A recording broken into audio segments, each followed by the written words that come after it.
Hello, my name is Adrienne Wallace, and today I will be discussing Wiggins and McTighe's backwards design and Bloom's taxonomy for learning objectives. Let's first define what is understanding by design. The understanding by design framework emphasizes backward design, starting with the end goals of learning before planning assessments and instruction. Understanding by design is structured into 3 stages, each building toward meaningful and transferable learning. Backward design begins with the learning objectives of a lesson, what the students are expected to learn and be able to do, and then proceeds backwards to create assessments that demonstrate students have learned what was outlined in the learning objectives. Finally, instructors create learning activities and instructional materials that aligns with and support the achievement of the learning objectives. Let's begin with stage 1, identify desired results. Teachers determine what students should know, understand, and be able to do. This includes enduring understandings and essential questions. Stage 1 requires prioritizing the most important content for long-term transfer. Understanding by design stresses that the ultimate goal of education is successful transfer, students applying learning in real-world contexts. Stage 2, determine acceptable evidence. Teachers decide what evidence will demonstrate student understanding. Performance tasks and assessments must align with the desired results. Teachers decide how students will demonstrate mastery. Understanding by design stresses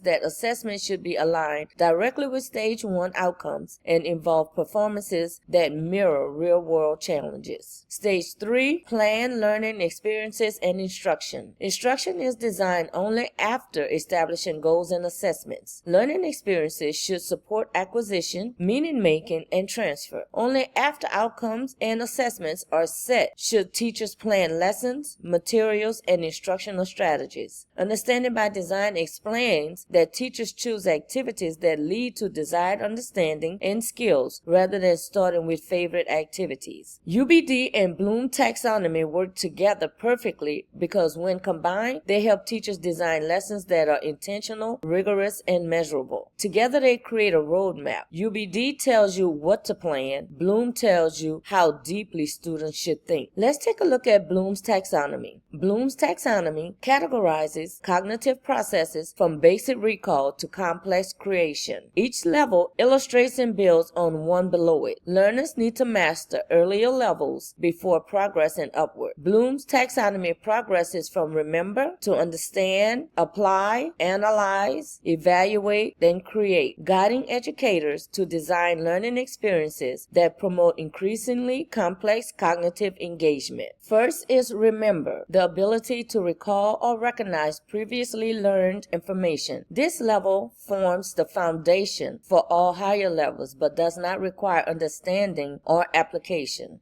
On this level, students will use flashcards to recall HTML tags and the purpose of each. Next level, understand. Explaining ideas and interpreting meaning. The ability to explain ideas or concepts and demonstrate comprehension. Students explain ideas or concepts in their own words. This level shows that learners can make meaning from information, not just recall it. On this level, students explain in their own words what a CSS rule is and the parts of the syntax. The next level is apply. The ability to use knowledge and information in new ways, executing procedures and implementing concepts in practical contexts. This level marks the transition from understanding to doing. On this level, students practice using HTML and CSS by applying it to their web page using CodePen.io. Next, analyze. Breaking information into parts to explore patterns. Differentiating, organizing, comparing, or identifying patterns. Students break information into parts and explore relationships. On this level, students review their peers' web page and identify how their HTML and CSS code work together to create a layout, style, and visual hierarchy. Evaluate. The ability to make judgments based on criteria and standards, not opinion alone. Students are critiquing, justifying, defending, or assessing the quality of ideas or solutions. On this level, students review a classmate's web page for clarity, accessibility, style, and provide feedback. And then there's create, the ability to put elements together to form a new original product. Students are generating, designing, constructing, or producing something new. This is the highest level, and it represents innovation and synthesis, drawing on all previous levels. levels. On this level, students design and create a fully styled business web page with a business name, logo, and description using HTML and CSS. Now let's apply the UBD backward design framework and the Bloom's taxonomy to a real-world instructional task. In this example, we will be creating a personal web page. Students will learn to build a basic web page using HTML and CSS. This task reflects authentic digital skills and supports pathways in technology careers. Let's go through the learning objectives using Bloom's taxonomy, which is stage 1 of the UBD framework. Remember, students will identify common HTML elements such as the H1 through H6 tags, the P tag, image, and body. Next, understand. Students will explain the difference between inline, internal, and external CSS. Students will also explain the purpose of the headings, paragraph, images, and links in web page design. Apply. Students will create a web page using correct syntax for headings, paragraph, and images. Students will also apply CSS to adjust basic styling such as the font style,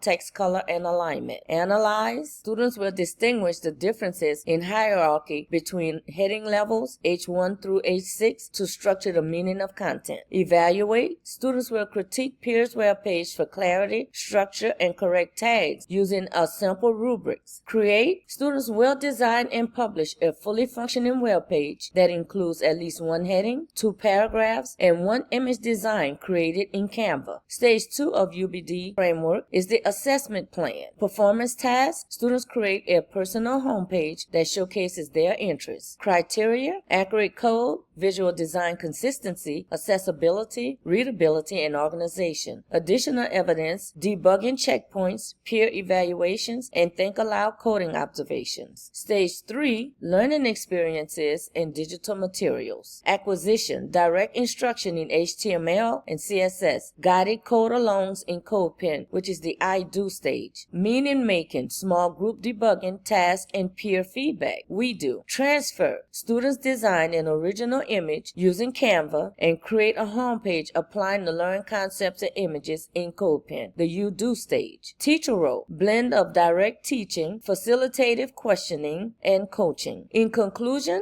understanding by design and Bloom's taxonomy work together seamlessly because each strengthens a different part of the instructional design process. UBD clarifies what to plan by identifying the most meaningful outcome, while Bloom clarifies how deeply students should think to reach those outcomes. When combined, they create a coherent roadmap that ensures lessons are intentional in design, rigorous in cognitive demand, and measurable in results, ultimately guiding teachers to create learning experiences that truly matter.